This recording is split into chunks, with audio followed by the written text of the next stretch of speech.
Shalom, shalom, shalom. First and foremost, call hello Yahweh, Ba'ashem Yahweh Shai, Ba'ashem Rakakum Dash.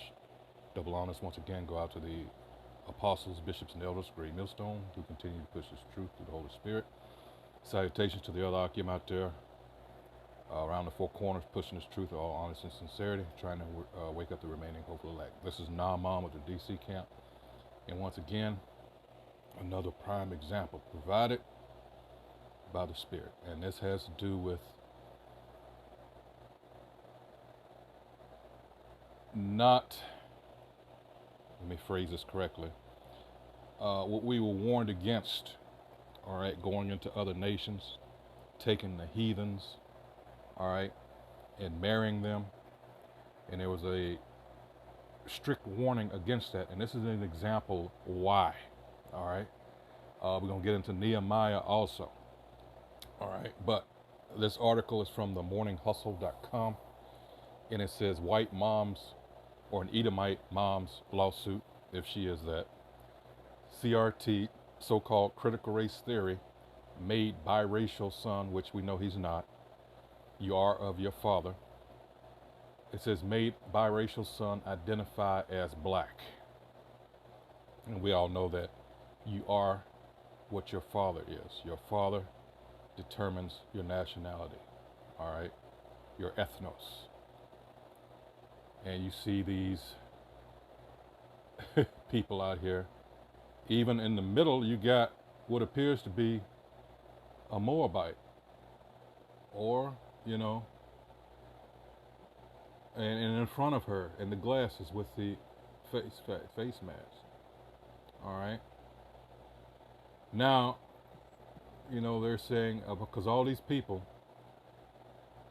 you know, Esau is up in arms because all this information is coming out showing just how much of a piece of shit that it really is and always has been. All right, so you see all these people up here, they want, you know, yeah, bring all this info out, you know, so that's where they're Xing out CRT ban, all right. It says, if you needed any more proof that so-called white conservatives have adopted anti-critical race theory, CRT, propaganda, just so they have an excuse to be white and fragile. And my answer to this is, that's your problem. You can't take the truth, that's your problem. We're going to bring the truth out. You're the one that committed all these atrocities and continue to do so. And you think that you're not going to be held accountable. Oh, but you will. All right, and it says, look no further than one whiny Karen, and that's what she is, who has joined other pitiful parents in suing a Virginia school board over an anti-racist curriculum. Now, you already know this is about to be some annoying nonsense that centers on so-called white people, or Edomites, descendants of Jacob's brother Esau, who only just discovered CRT 2 years ago and are conflating the academic study that has been around since 1989 with any program aimed at racial awareness. But Melissa Riley has taken, and that's her name, has taken white fragility to a whole new level while complaining that an anti-racism course has caused her biracial son to recognize his own so-called blackness. I hate saying that, but, you know, because we're not black, and they most certainly are not white in any sense of the word. All right. So continuing on, it says Riley is upset that she now has to deal with racial issues in her home, like she hasn't. You mean to tell me this kid, and they're not going to show him because I believe he's like 13 years old, hasn't already experienced quote unquote racism? You being married to a so-called black man? Get the fuck out of here. All right, so if I'm, and this is just me, if I'm the father, I'm like, okay, why are you putting up such a, making a big, you know, she's telling on herself, the dumb bitch. Anyway, it says Riley is upset that she now has to deal with racial issues in her home. We didn't have issues before. He is in 8th grade. Charlottesville mother Melissa Riley lamented, Charlottesville? What? The same place where they had that shit back in 2017. Wait a minute. Hold on. What? Where that guy in that, what was it, a Challenger? Dodge Challenger? Ran over all those people? And one of those stupid jakes that was involved in that shit down there, a bunch of Edomites got together and just beat the living shit out of him, which he deserved because he shouldn't have been there in the first place. I'm just going to go out and, and say that. But anyway, Charlottesville, Virginia.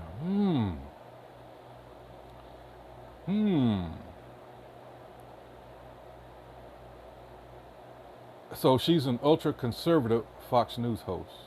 Anyway, let me read that again because the wording is, it says, if we didn't have any, this is the mother speaking, we didn't have issues before. He is in 8th grade. Charlottesville mother Melissa Riley lamented to ultra-conservative Fox News host Jesse Waters. So now she's being used. And she volunteered herself to be used because these conservatives, they don't want this information to get out. These are things that a lot of our people have been tricked into by their, hey, got to go to the churches, got to get on them. Because according to this Christianity that they've been taught, you're supposed to love everybody, you're supposed to love your enemies, not understanding what that means. All right? Wow. It's talking about your own people, but we've been through the lies perpetrated through, hey, the church, and where do they get their, who's pulling their strings? That's come to mean everybody but our people.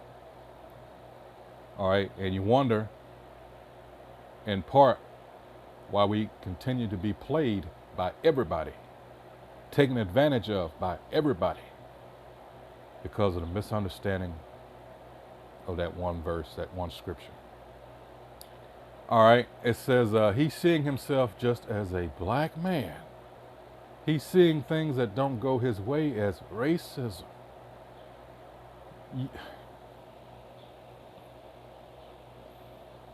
But on the same token, this young man, he's in a tough spot because, you're supposed to honor your mother and father. All right. It's not his fault that his mother is an Edomite. Again, like I said from the onset, this is a stark lesson in why we're not supposed to deal with the heathen in this fashion. All right. That's why it's, thing with concubines and such. All right. It says he's seeing things that don't go his way as racism, and he is finding safety in numbers now. See, notice how she's twisting shit. All right. Already we can see what the problem here is. Riley harbors racist views, whether she knows it. See, my point. Charlottesville, Virginia. Like I said, the husband needs to start questioning things. I'll just put it that way. She comes across as an I don't see color racist who thinks she has plausible racism deniability, which a lot of them do, and they've tricked, unfortunately, a lot of our people into the same way of thinking. In the meantime, our people are continually getting fucked over. But no, you're supposed to be colorblind. Wow. It says she comes across as an I don't see color racist who thinks she has plausible racism deniability because she procreated with a so-called black man. But she certainly has an issue with her son identifying as so-called black. She certainly has a problem with black people as she thinks we invoke racism anytime things don't go our way. And she doesn't seem to think black is beautiful, considering she said of her son during the interview, he looks Hawaiian. He's beautiful.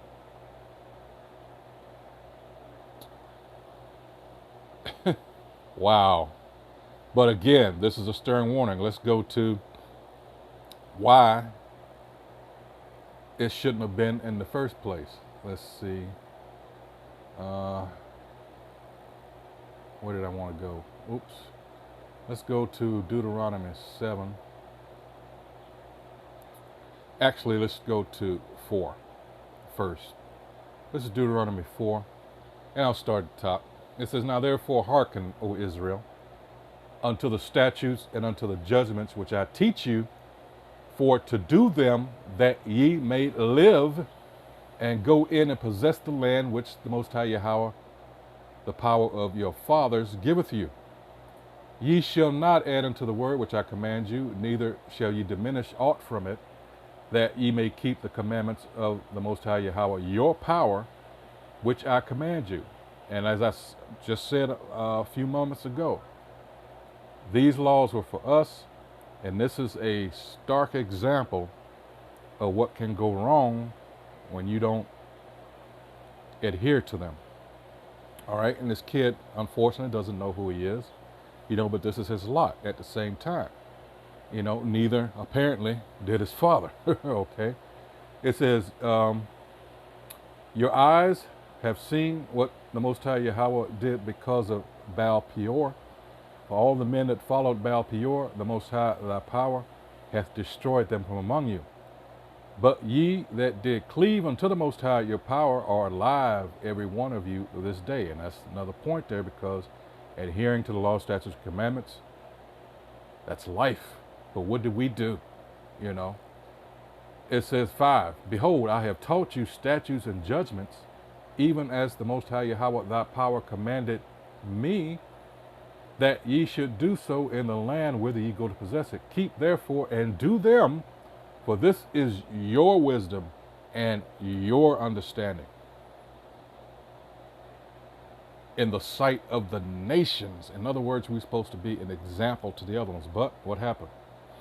It says, which shall hear all these statutes and say, surely this great nation is a wise and understanding people. And when you go on further up to 28, because we didn't, this is why we're in the position we are in today. Verse 7 is, For what nation is there so great, who hath the Most High so nigh unto them as the Most High Yahweh? Our power is in all things that we all call upon him for. All right, so now we're going to go on up to 7. And here's the deal. It says, When the Most High Yahweh thy power shall bring thee into the land, whether thou goest to possess it, and hath cast out many nations before thee, the Hittites, the Girgashites, the Amorites, and the Canaanites, and the Perizzites, and the Hivites, and the Jebusites, 7 nations greater and mightier than thou. And when the Most High Yahweh thy power shall deliver them before thee, thou shalt smite them and utterly destroy them. Thou shalt make no covenant with them, nor show mercy unto them. Neither shalt thou make marriages with them. Thy daughter shalt not give, thou shalt not give unto his son, nor his daughter shalt thou take unto thy son. And unfortunately, this is the case with this story that I'm reading. All right. 4, the point. For they shall turn away thy son from following me, that they may serve other gods. So will the anger of the Most High Yahweh be kindled against you, and destroy thee suddenly.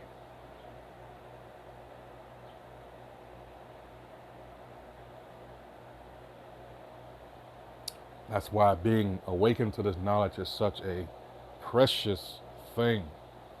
You see now that your eyes are open. You see now, like, damn.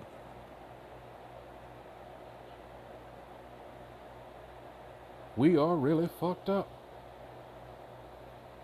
And you see the games being played by the other nations, Esau in particular.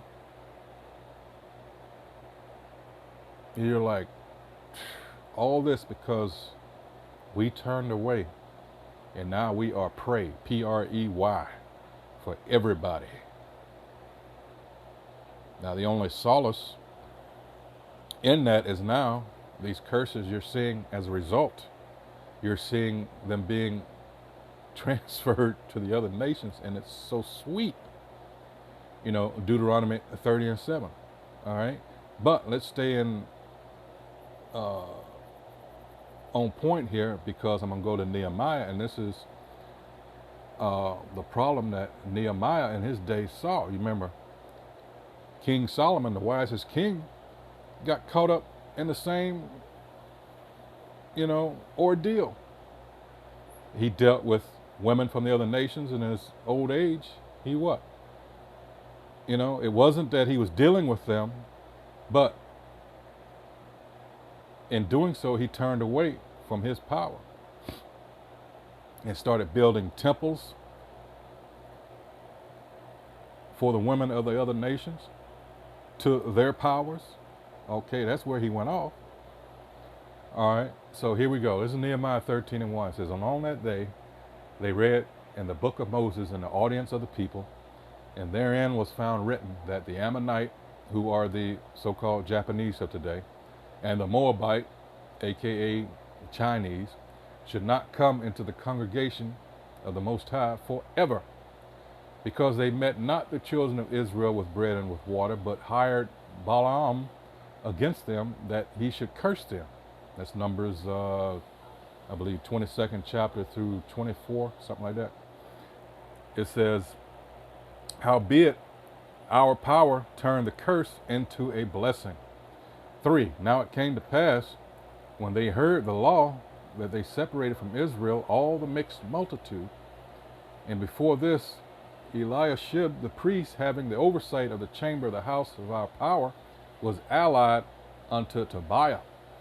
And he had prepared for him a great chamber, where aforetime they laid the meat offerings, the frankincense, and the vessels, and the tithes of the corn, the new wine, and the oil, which was commanded to be given to the Levites, and the singers, and the porters, and the offerings of the priests. 6, but in all this time was not I at Jerusalem, for in the 32nd year of Artaxerxes, king of Babylon, came I unto the king, and after certain days obtained I leave of the king. And I came to Jerusalem, and understood that the evil that Eliashib did for Tobiah in preparing him a chamber in the courts of the house of the Most High Yahweh. And it grieved me sore. Therefore I cast forth all the household stuff of Tobiah out of the chamber. Then I commanded, and they cleansed the chambers. And thither brought I again the vessels of the house of the Most High Yahweh, with the meat offering and frankincense. And I perceived that the portions of the Levites had not been given them, for the Levites and the singers that did the work were fled every one to his field. 11, then contended I with the rulers, and said, why is the house of the Most High Yahweh forsaken? And I gathered them together, and set them in their place, then brought all Judah the tithe of the corn, and the new wine, and the oil unto the treasuries. And I made treasurers over the treasuries, Shelemiah the priest, and Zadok the scribe, and of the Levites, Pedaiah, and next to them was Hanan the son of Zakur, the son of Mattaniah, for they were counted faithful, and their office was to distribute unto their brethren. Remember me, O my power, concerning this, and wipe not out my good deeds that I have done for the house of my power, and for the house thereof. All right. Let's see. We skip down a little bit.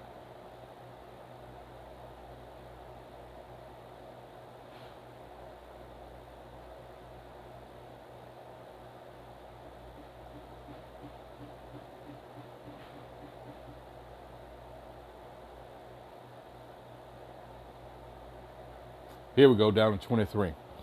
The ceremony and everything had been set up, and he starts to notice, this is before the Sabbath. It says, so the merchants and sellers, or verse 20, all kind of ware lodged without Jerusalem once or twice. Then I testified against them and said unto them, why lodge ye about the wall? If ye do so again, I will lay hands on you. From that time forth came they no more on the Sabbath. And I commanded that the Levites, that they should cleanse themselves, and that they should come and keep the gates to sanctify the Sabbath day. Remember me, O my power, concerning this also, and spare me according to the greatness of thy mercy. 23, in those days also I saw Jews that had married wives of Ashdod, of Ammon, and of Moab. And their children spake half in the speech of Ashdod, and could not speak in the Jews' language, but according to the language of each people.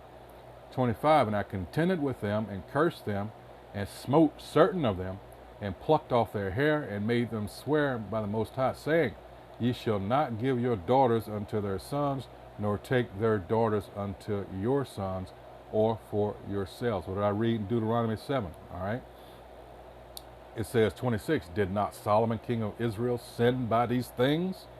Yet among many nations was there no king like him, who has beloved of his power, who was beloved of his power, the Most High, Yahweh, and the Most High Yahweh made him king over all Israel. Nevertheless, even him did outlandish women cause to sin. 27, Shall we then hearken unto you to do all this great evil, to transgress against our power in marrying strange wives? And that was my point early on. Salakia for starting at the top, but just to give you an idea what was going on at that time. All right. Again, here, this is what, in not obeying the laws, of course, two, you have to know who you are. All right. And hey, if you're still in these churches listening to this bullcrap Christianity, this replacement theology, doctrine, that's what it is.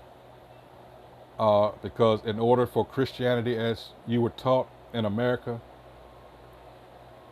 to work, the Israelites have to be done away with. And that's not going to happen. All right.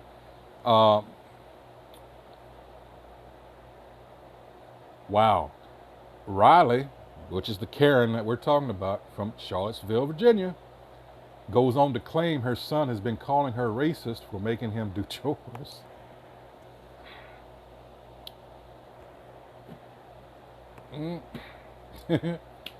Okay, whatever.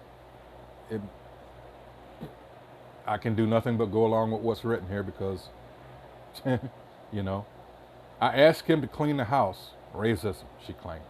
Even if what Riley is saying is true, I think she's lying, but whatever. Hey, that's what I'm saying. Hey, blaming CRT for a teenager trying to get out of chores has got to be among the most caucasified things I've ever seen. Oh, we'll just replace that with Edomite things I've ever heard. Also, that wouldn't be an indicator that he identifies as black. Now, if she asked him to do chores and he started playing gospel music or 90s R&B before breaking out the dusters and brooms, then she might have a problem. Riley said her son is using it as an excuse because they have told him that that's how people see him as a black man and that the world is against it. And he sees it as a negative now.